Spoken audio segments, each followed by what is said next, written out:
All right, folks, it being 10 o'clock, I think we will begin. We have two regrets today. Deputy Mayor and Councillor Russell sent a note this morning that he won't be joining us, so we do have quorum. So I want to welcome everybody to Executive. I want to acknowledge that the Halifax Regional Municipality is in Mi'kma'ki, the ancestral and the traditional lands of the Mi'kmaq people. We acknowledge the peace and friendship treaties signed in this territory. And as a council, as individual councillors, and as a city, we recognize that we are all treaty people. So, Madam Clerk, we do in fact have quorum? Yes. All right. Okay. Does somebody want to consider approving the minutes of January 23rd, moved by Councillor Mason, seconded by Councillor Hensby? All in favor? Those in opposition? That is carried. The order of business, Madam Clerk, any changes, any thoughts? Mr. Mayor, there are no additions or deletions from the clerk's office. Okay. Does somebody want to move the approval of the order of business? Councillor Daigle-Gammon, seconded by Councillor Cuddle. All in favor? Thank you. Business arising, calls for declaration of conflict of interest. Motions of reconsideration, rescission, deferred business, tabled matters are all none. Correspondence, Madam Clerk? The clerk's office has received no correspondence. Any petitions? There are also none. Presentations, we are going to hear from Women's Advisory, but we'll get to that very quickly. Information items brought forward are none, reports are none. 12.2 is the Women's Advisory Committee. And so we have the annual report and the work plan. And I'm not sure if our guest wishes to join us now.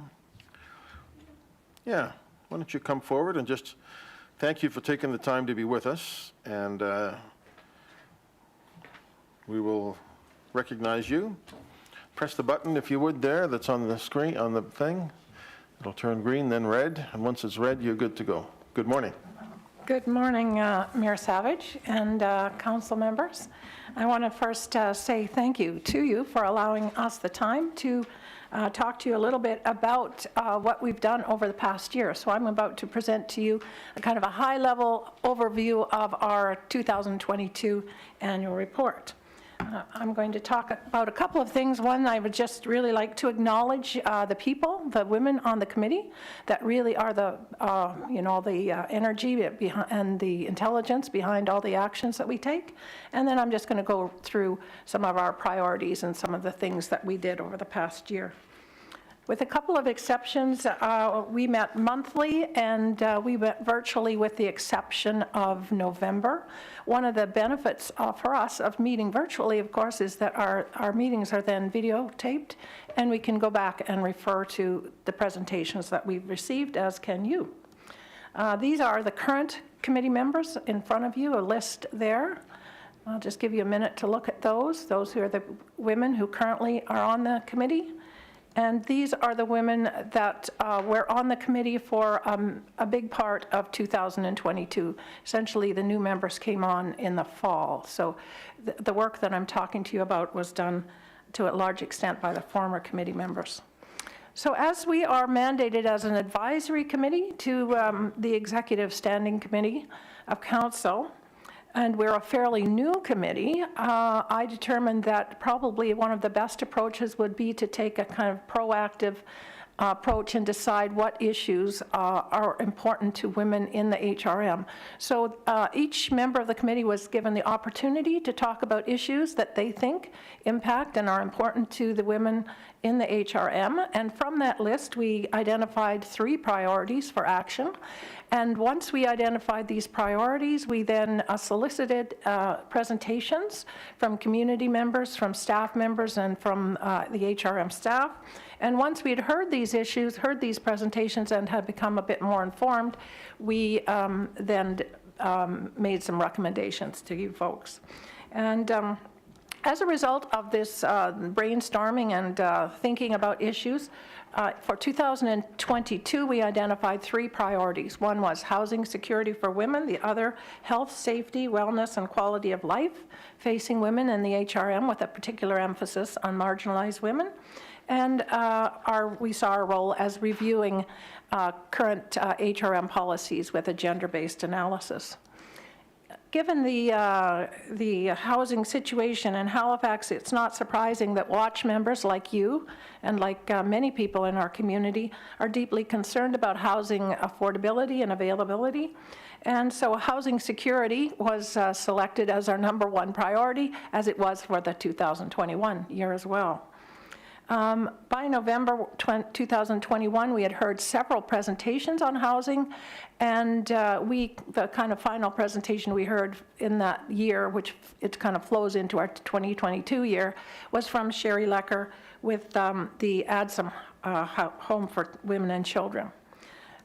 As a result of these presentations, the ones in 2021 and the one that Sherry provided to us, we made a recommendation to the Executive Standing Committee that a staff report be prepared with a gender lens looking at the issue of homelessness and housing for women in the HRM, and that we encourage the council to review the Home for Good research project that was conducted by several organizations in the Halifax community.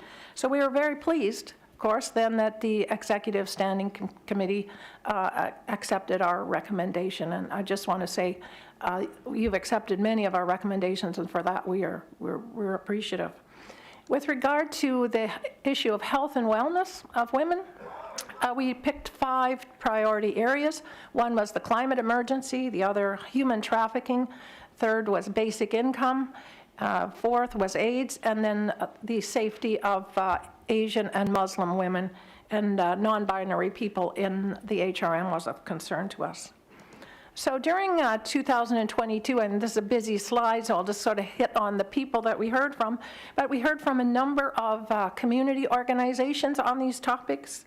We heard from Emma Norton on the climate emergency. We heard from Amy Brierley brought to us Sergeant Amy Birch and Jacqueline Sealer, both from London, Ontario.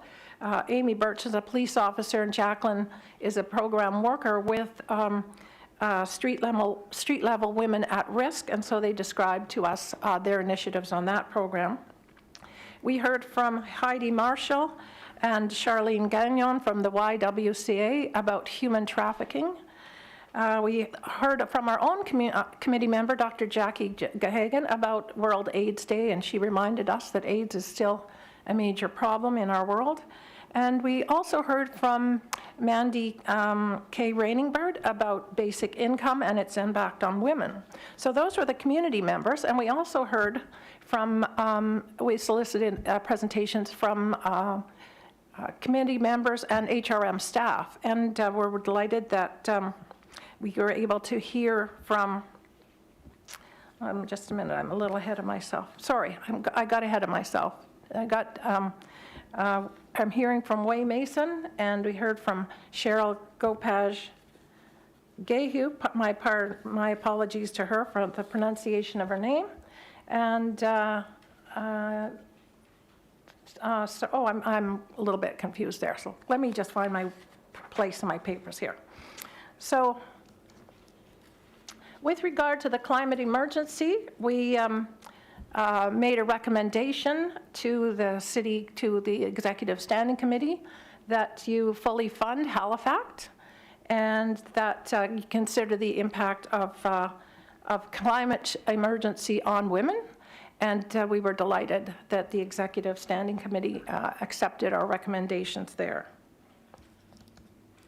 We became concerned about abortion not because of something that we had initiated, but just because of what was happening in our community. And we urged the Executive Standing Committee to send a letter to the federal government indicating our desire that there be nothing done in Canada that would limit the access of women to abortion services in Canada. And again, we were delighted that you accepted that.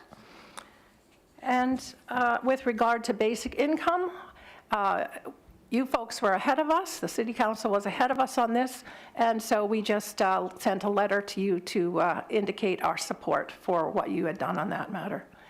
And with regard to the safety of Muslim women, we had recommended that the council investigate and take the kind of same approach to anti-Muslim events in our city as you had with the anti-Asian. And we were delighted that you had accepted that motion.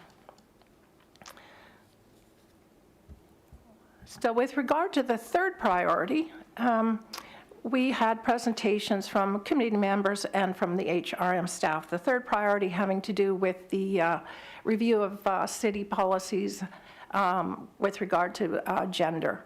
And so the first presentation was from one of our own members, Christine Yang, who was the vice chair of our committee at that point in time. And she talked to us about basically the federal government's 50-30 challenge and appointments to the Halifax boards and committees. We then followed that up with a presentation from Ian McLean and Tracy Jones-Grant, who helped us understand the process by which people are appointed to boards and committees in the city. And so what I've spoken to you about so far is basically the activities that we as a committee initiated. But as a committee, we also respond to requests for our involvement. And one of them came from the staff from the Office of Diversity and Inclusion and Safe Public Spaces. And they asked for our input on a report they're preparing on gender and equity in the HRM. So they've been to visit us on 2 occasions, and we've provided them with some input. So I think you can understand, or I hope, see that we've had a fairly busy year, and we think it's fairly productive. And of course, that's due to the hard work of the committee members. I have the good fortune of just being able to lead it a little bit, and the members do all the work. So that's really important that I recognize that. And I think we've considered and acted upon issues that are of importance to the women in the Halifax community. And we sincerely appreciate what the Executive Standing Committee has done to support the initiatives that we've made. And of course, if it wasn't for your involvement, the work that we do would bear no fruit. So that's really important, what you're doing here. And finally, I just wanted to say thanks to some of the capable staff members, specifically Tracy Jones-Grant, Amy Brierly, and Katie Campbell, our legislative assistant. Without them, we couldn't do what we do. So thanks very much for your time. I'll do my best to answer your questions, but as I said, if you want to get into the nitty-gritty, you have the good fortune of being able to go and look at the videos of any of our meetings to see the presentations, to see the questions that the women have asked and the points that the women have made. Thank you. Thank you very much. That was very interesting. I appreciate you coming in person. I'm not sure, did you identify yourself? I may have missed that, but can you just tell us who you are and a little bit about yourself? My apologies. Yes, I'm Dr. Jane McKay Nesbitt.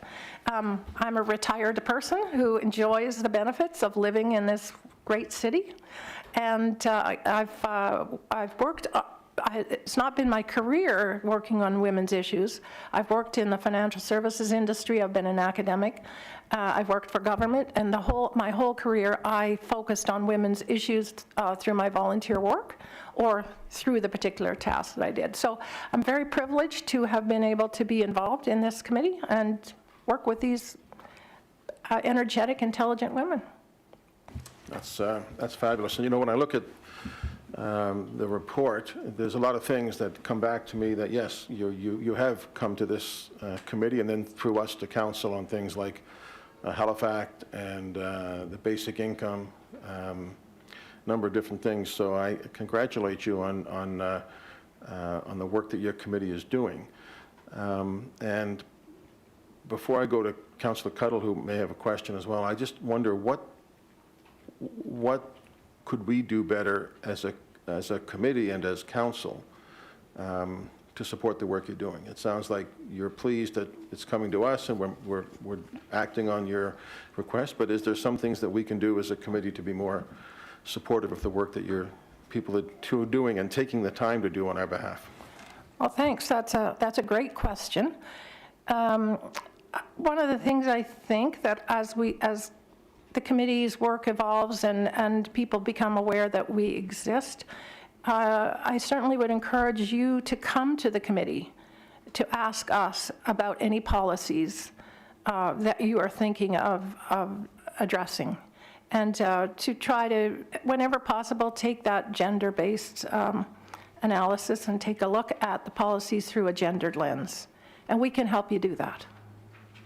That's great. And I would encourage you, too, not to be shy of asking us on issues that you wish to sort of get a sense of us, but we could certainly do more of that as well. Yeah, I think actually, when we were discussing priorities for 2023, a couple of members suggested, and it has come up to us, that maybe we should take a little proactive approach to look at some of the policies that are in place in the city, just to kind of help take that gendered lens and kind of be proactive. So thank you. We'll certainly put that on our agenda. Yeah, for sure. I know I would, and I know other committee members would be happy to attend meetings.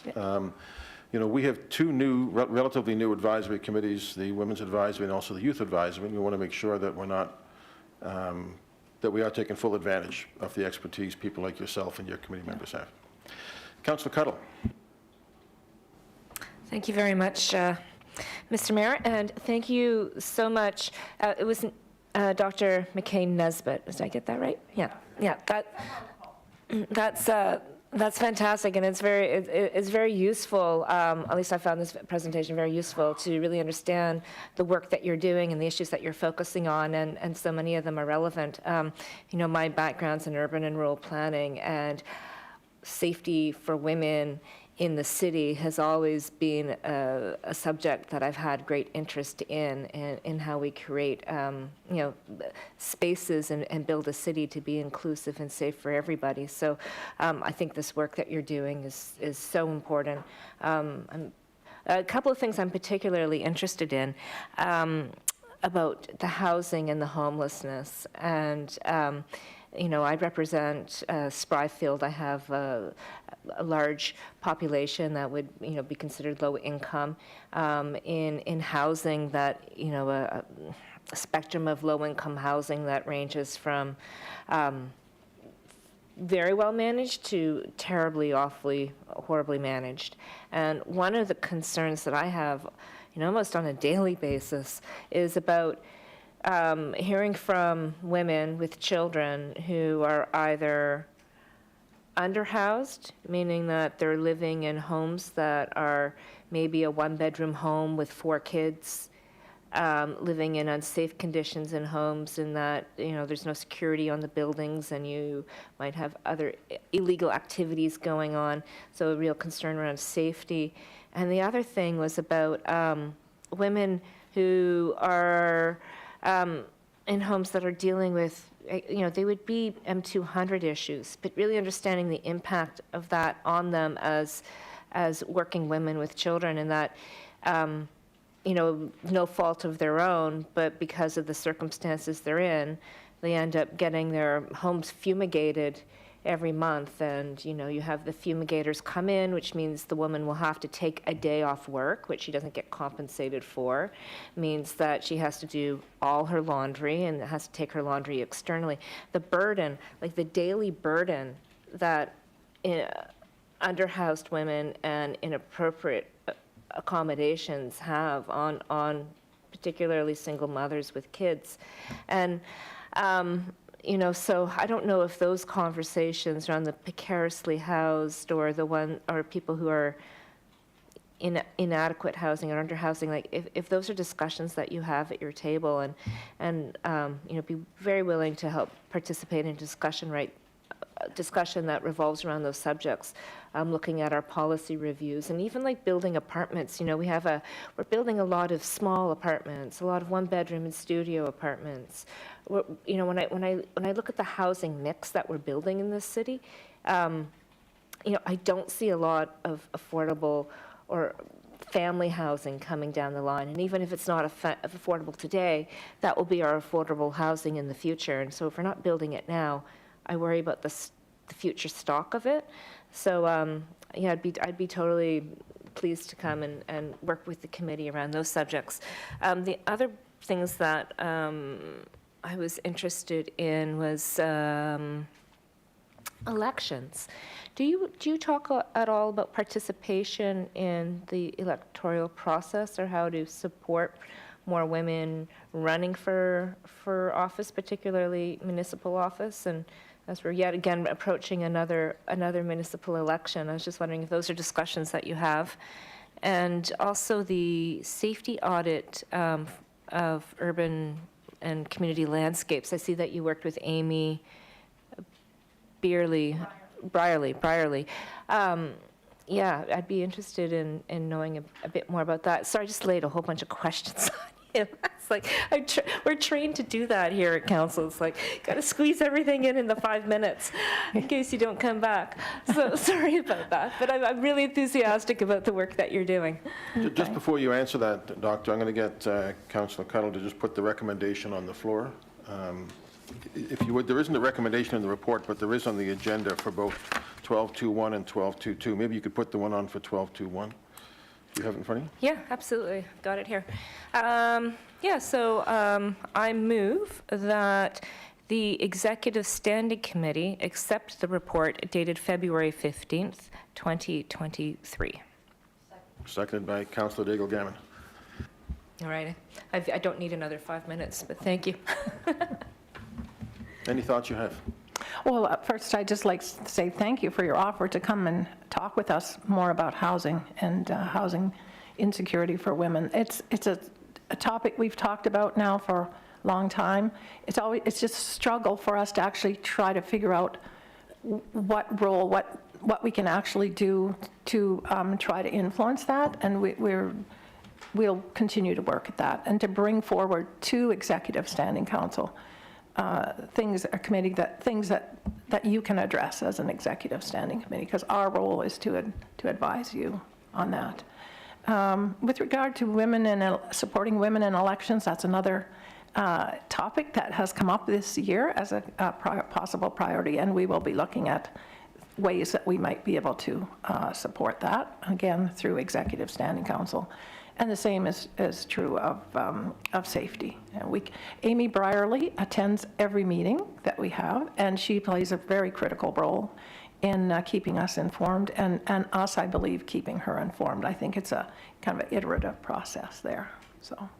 Okay, well, that's great. That's great to hear, and thank you again for the presentation. You're very welcome. And for your work on this committee. Much appreciated. I also, if I might, Mayor Savage, I kind of stumbled on my slides when I was trying to talk about the HRM staff who had come and made presentations. One of them was Councillor Mason, and he came and spoke to us about basic income. We really appreciated that. We're delighted to have councillors come and speak to us. It was very informative, and we appreciated his input. That's great. That's awesome. No, I think it's very impressive, the amount of work that you're doing, and we very much appreciate that. If there's nobody else, then I'm going to ask for the question on 12.2.1. All those in favor? Aye. Aye. Opposed? Carried. Does somebody want to put 12.2.2 on the floor? Councillor Cuttle? On the floor, it says to be circulated. 12.2.2, that the Executive Standing Committee review and approve the Women's Advisory Committee's 2023 work plan. Is that? Oh, there we go. All right, I move that the Executive Standing Committee review and approve the Women's Advisory Committee 2023 work plan. Second by Councillor Daigle-Gammon. Ready for the question? All those in favor? Opposed? That is carried as well. So, Dr. McKay-Nesbitt, thank you very much for joining us. We hope to see you here again, and look forward to seeing you at the committee and continuing the good work that you've been doing. Thank you very much, and please pass on our regards to the committee. Thanks so much. Okay, members of standing committee, there's nothing. Motions, there's none. In-camera items. The in-camera minutes are moved by Councillor Mason, seconded by Councillor Hensby. All in favor? Aye. Opposed? That's carried. Do we want to go in camera, or do we? 14.2, Councillor Hensby. Executive Standing Committee, one, adopt the recommendations outlined in the private confidential report dated February 14, 2023, and two, direct that the private confidential report dated February 14, 2023 be maintained private and confidential. Second that.